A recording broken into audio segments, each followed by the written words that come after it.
그럼 지혜롭지 못한 어리석은 사람의 특징은 어떤 것이 있는지 제가 로이드 존스 목사님의 에베소서 강의에서 몇 가지를 좀 추려봤어요. 그분이 성경을 통해서 어리석은 자들의 특징이 무엇인지를 이렇게 요약을 해놨더라고요. 첫 번째로 어리석은 사람들의 제일 되는 특징이 감정의 지배를 받는다라는 거예요. 모든 것을 이성으로 판단하고 평가하는 대신에 먼저 감정이 앞선다는 것이죠. 감정의 차원에서 평가하고 대조한다는 거예요. 여러분, 왜 유명한 연예인이나 유명한 뉴스 앵커들이 국회의원에 출마를 하면은 대부분 당선되는 줄 아세요? 먼저 그 사람이 어떤 사람인지, 어떠한 정치적 소신을 갖고 있는 사람인지 이런 것을 알아보기 전에 자기 감정이 나 저 사람 좋아. 저 사람 굉장히 익숙한 사람이야. 저 사람 참 멋있어. 여기에 먼저 이끌리게 되기 때문에 그러한 사람들이 대부분 당선이 된다고 그래요. 그런 것들을 우리가 어리석다라고 이야기하는 거예요. 여러분, 욥의 아내가 욥에게 고난이 닥쳤을 때 뭐라고 그럽니까? 왜 하나님께서 이러한 고난을 우리에게 주었는지 우리 이지적으로 이성적으로 생각해보자 그러지 않고 네 하나님을 저주하고 죽어라 그랬다고요. 그때 욥이 뭐라 그래요? 당신이 어리석은 여자 중에 하나처럼 되었다 그러죠. 이렇게 감정이 앞서는 거, 그것을 어리석은 자의 특징이다. 이렇게 로이드 존스 목사님이 1번에다 갖다 놨더라고요. 그런데요, 예배당 안에도 자기의 감정이나 기분을 먼저 앞세우는 사람들이 태반이에요. 그런 사람들은 교회에 오면은 먼저 분위기부터 보죠. 이 교회의 성가대가 내가 원하는 그러한 찬양을 하고 있는가? 재미있는가? 목사가 가끔 나를 울려주는가? 이런 분위기, 그런 감정, 기분, 그런 신앙생활을 추구하는 사람들이 얼마나 많아요. 그죠?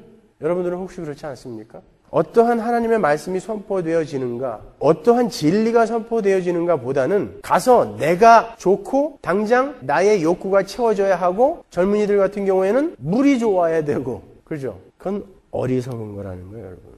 근데 더 안타까운 거는 교회라는 곳에서 그러한 소비자들의 욕구를 충족시켜주기 위해서 예배 시간에 설교를 할 때 옆에다가 뭐 그림을 그리게 한다든지, 뭐 하와이안 댄서들이 나와서 짧은 야자수나무 열매 잎으로 만든 치마를 입고 찬양팀에서 춤을 춘다든지, 그 신문에 났더라고요, 지난주에. 이런 교회도 있다. 참 좋은 교회다. 이렇게 났더라고요. 좋은 교회라네.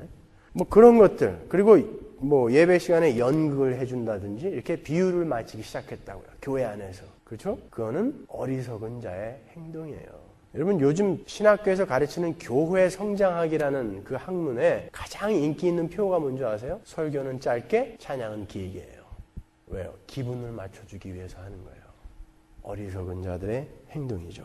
두 번째로 지혜롭지 못한 사람들의 특징은 그들이 욕망의 지배를 받는다라는 거예요. 성경에 등장하는 수많은 사람들이 그들의 욕망을 채우기 위해서 살다가 결국에는 멸망해버리는 것을 우리는 많이 보죠. 그들의 특징은 무엇이든지 내가 원하는 것은 다 가져야 되고 내가 하고 싶은 것은 다 옳다고 생각하는 거죠. 다른 말로 하면 탐심을 여전히 소유하고 있는 거예요. 누가복음 12장 15절 보세요. 저희에게 이르시되 삼가 모든 탐심을 물리치라. 사람의 생명이 그 소유에 넉넉한 데 있지 아니하니라 하시고, 또 비유로 저희에게 일러 가라사대 한 부자가 그 밭에 소출이 풍성하매 심중에 생각하여 가로되 내가 곡식 쌓아둘 곳이 없으니 어찌할꼬 하고, 또 가로되 내가 이렇게 하리라. 내 곡간을 헐고 더 크게 짓고 내 모든 곡식과 물건을 거기 쌓아두리라. 또 내가 내 영혼에게 이르되 영혼아 여러 해 쓸 물건을 많이 쌓아두었으니 평안히 쉬고 먹고 마시고 즐거워하자 하리라 하되, 하나님이 이르시되 어리석은 자여 오늘 밤에 내 영혼을 도로 찾으리니 그러면 내 예비한 것이 네 것이 되겠느냐 하셨으니, 자기를 위하여 재물을 쌓아두고 하나님께 대하여 부요치 못한 자가 이와 같으니라.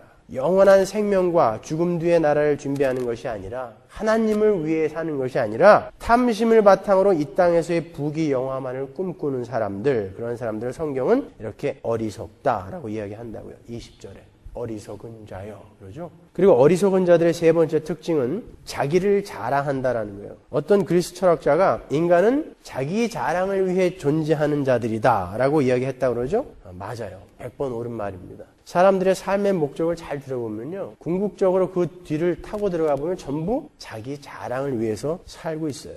글로 다 수렴이 되죠. 원래 인간들은 자기 자랑을 위해 사는 존재들이 아니라 하나님의 영광을 위해 살아야 하는 사람들이었어요. 아담과 하와는 그렇게 만들어진 존재들이죠. 근데 인간이 타락을 하고 인간들은 더 이상 하나님의 영광을 위해서 살지 않고 자기 자랑을 위해서 살게 됐어요. 고린도 후서 11장 17절 보세요. 내가 말하는 것은 주를 따라 하는 말이 아니요 오직 어리석은 자와 같이 기탄 없이 자랑하노라. 사도 바울이 자랑하는 것을 어리석다라고 이야기하고 있어요. 우리는 그렇게 어리석게 살아야 하는 자가 아니라 지혜 있는 자로 살아야 한다라고 바울이 이야기하는 거예요. 지혜롭지 못한 자들의 네 번째 특징은 자신의 열심을 의뢰한다라는 거예요.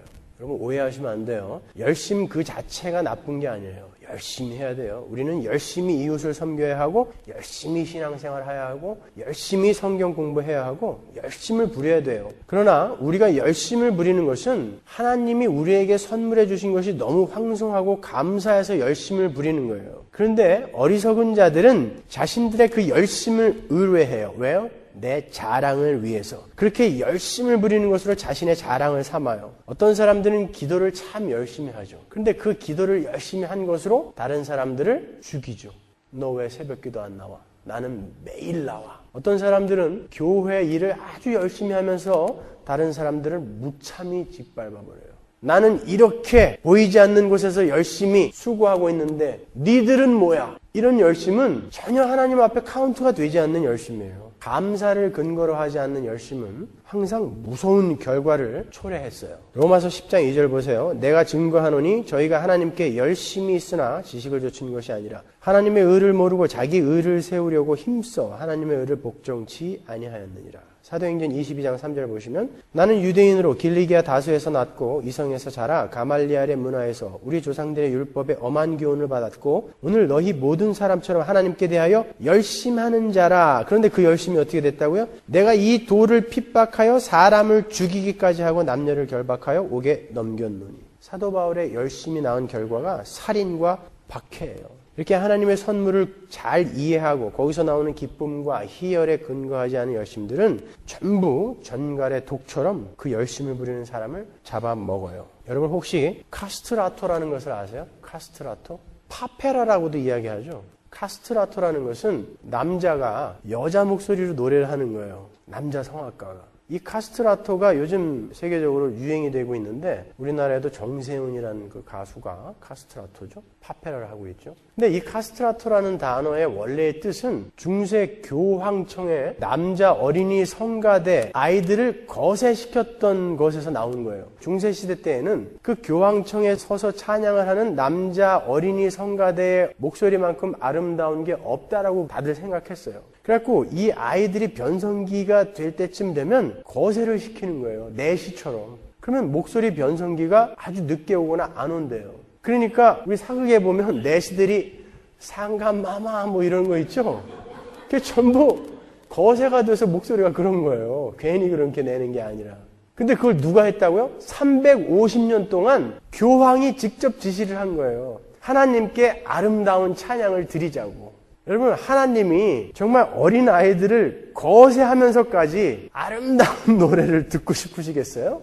여러분이 잘 아는 작곡가 하이든도 그 교황청 성가대였어요. 그래갖고 이 사람도 소년 시절에 거세를 당하기 직전에 전염병이 걸려갖고 간신히 모면했다고 그래요. 만약에 그때 거세를 당했으면 그 위대한 작곡가 하이든이 안 나왔을지도 모르죠.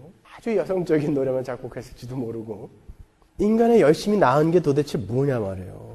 제가 어떤 목사님 책을 읽다 보니까 이런 이야기를 해놨더라고요. 그 목사님께서 중국 백두산을 가는 길에 요기를 하기 위해서 일행과 함께 한국 사람이 하는 식당에 들렸대요. 근데 그 식당 주인은 식당 밖으로 전축 스피커를 이렇게 딱 내놓고 하루 종일 복음성가를 그냥 귀가 찢어지게 틀어놓고 장사를 하시더라는 거죠. 중국은 여러분도 아시다시피 그렇게 공개적으로 종교 음악을 틀 수가 없는 나라예요. 걸리면은 당장 잡혀가게 돼 있거든요. 그럼에도 불구하고 그 이영만리 중국 땅에 한국 복음성가가 울려 퍼지니까 그 식당을 들어간 거죠. 식당에 들어갔더니 벽 전체가 성경 구절 액자로 그냥 도배가 돼 있더래요. 야, 이 사람은 정말 신앙이 좋은 사람인가 보다. 그래갖고 그분한테 물었대요, 주인한테. 어떻게 이 동토의 땅 중국에서 복음성가를 틀어놓고 그리고 벽에는 성경 구절을 이렇게 다닥다닥 붙여놓고 장사를 할 생각을 했습니까? 이렇게 물었더니 그분이 그러더라는 거죠. 자기가 여기서 장사를 처음 시작할 때 한국에서 자기가 섬기던 그 교회 목사님께서 거기까지 오셔서 자기를 중국 선교사로 파송시켜 주셨대요. 그냥 거기서 식당 하는 사람인데 여기서 선교해라 그러고, 그러면서 여기서 당신이 선교를 열심히 하면 하나님께서 당신의 비즈니스를 크게 일으켜 줄 것이다 라고 약속까지 해주시고 가셨대요. 그리고 그 벽에는 그 목사님과 함께 찍은 사진과 그 목사님이 기증한 큰 거울이 붙어 있었더라는 것이죠. 그러니까 그 뒤로 이 사람은 그 이야기만 믿고 복음성가를 매일매일 크게 틀어놓고 하나님이 보호하사 나는 안전할 것이다 이렇게 생각하고 틀어놓은 거예요. 선교를 하겠다고 말이죠. 그런데 그 감격은 이 목사님이 주문을 하고 이 사람이 밥을 내오는 그 절차가 하나하나 진행됨에 따라서 완전히 묵사발이 되어버렸다는 거죠. 너무너무 음식이 더럽고요. 반찬은 도대체 몇 사람을 거쳐서 왔는지 전부 말라가지고 손을 댈 수도 없고, 나중에 밥을 먹고 난 다음에 커피를 주는데 얼마나 싸구려 잔을 쓰는지 냄새가 나서 아무도 그 커피를 못 마셨대요. 그리고 밥이 모자라갖고 7개를 시켰는데 다른 손님 3분이 왔대래요. 근데 밥이 없으니까 이 사람들한테 갖다 줬던 밥을 도로 걷어다가 그 사람들한테 주고 나머지 3개는 1시간 후에 줬대요. 그 집을 저하고 저희 집사람도 갔었어요. 백두산 가면서. 불친절한 거는 이루 말할 것도 없고요. 그 집 뒤뜰로 갔더니 거기에 곰이 한 마리 있어요. 철장에 갇혀 있는데 그 곰의 가슴에 빨대가 꽂혀 있는 거예요. 그러니까 그 곰의 쓸개 안에다가 직접 빨대를 꽂아가지고 거금을 받고 거기서 곰의 쓸개를 직접 빼주는 거예요. 이게 누구를 위한 열심이에요? 이게 도대체? 선교라는 건요, 그렇게 밖으로 열심히 복음성가 틀어놓는 게 선교 아니에요. 그 집에 오신 손님들한테 아주 최선을 다해서 맛있고 정결한 음식을 친절하게 대접해 주는 게 선교라고요. 근데 이런 사람들은 그 열심을 의뢰해서 나는 지금 열심을 부리고 있다, 그러니까 나는 안전해 라고 해놓고 지 유익을 챙기는 거예요. 그걸 어리석다라고 하는 거예요. 이 모든 어리석은 자들의 특징을 종합해보면 한 가지 중요한 사실을 알게 되죠. 그 모든 지혜 없는 자들의 행동은 하나님이 계시다는 것을 전혀 인식하지 않는 행위라는 거예요. 하나님이 계시다는 것을 믿으면 절대 그렇게 살 수 없다는 거죠. 그리고 하나님이 누구라는 것을 알면 그딴 식으로 열심을 부릴 수가 없다는 거예요. 그래서 시편 기자는 이렇게 이야기하죠. 시편 14편 1절 보세요. 어리석은 자는 그 마음에 이르기를 하나님이 없다 하도다. 여러분은 어떠세요? 여러분 정말 하나님이 계신 것처럼 하루하루를 살아가십니까? 하나님이 지금 나를 보고 계시다라는 것을 정말 생각하시면서 언행을 하시냐고요. 말 한마디를 할 때, 내가 어떤 행동을 할 때 진짜 내 안에 하나님이 계시다라는 것을 인정하며 그리고 그 하나님께 기쁨과 영광을 드리기 위해서 그 언행을 조심하시냐고요. 아니면 여러분도 어리석은 자죠.